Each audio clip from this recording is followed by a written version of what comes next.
ew'ennono. Era twabanga n'omu abagira ki ababuzaabuza kyate lyani kyate ly'omulala. Kisolo yennyini owakasobya ye yasalawo.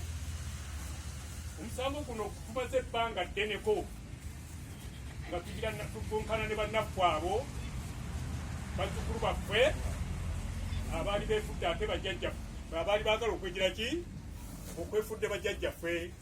Owulidde tumaze ebbanga ddene kubanga emyaka gisoba ne mu 10 kubanga siffe tusoose kaakati wano naye ne bajjajjaffe bagamba Jerry Mawagi basematika ekyanja.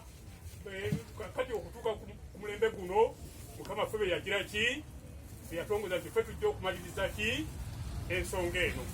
Era yeno gye mulaba tugira ki tuzze wano okujagulizaako wano mukadde waffe abamujjajjaffe abali mukadde waffe Weesiga Ssenkungu olw'obuwanguzi bwe yagira ki bwe yatuukako ng'ennaku z'omwezi zaali meka zaali 10. Waliwo kooti bwe yagira ki zaali 10 na meka kooti ebaga zaali meka zaali 14.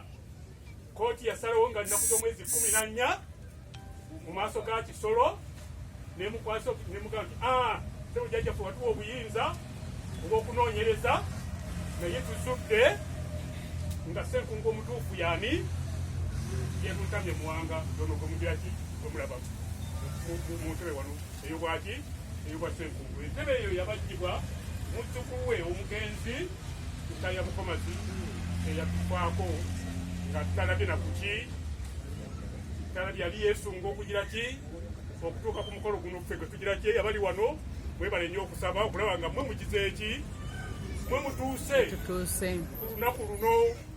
Kati omusajja yabajja entebe eyo olaba tasobodde kujja ne bannaffe bangi tetujja tutambuza nabo ensonga zino abatasobodde kugira ki abatugendako abatasobodde kubaawo. Naye mmwe nammwe mbayozaayoza okulaba nga mutuuse kuki ku lunaku luno olwolwaleero. Lwaleero tubatongoza wano ne lubuga we era yoyo bawubya lunkuse alya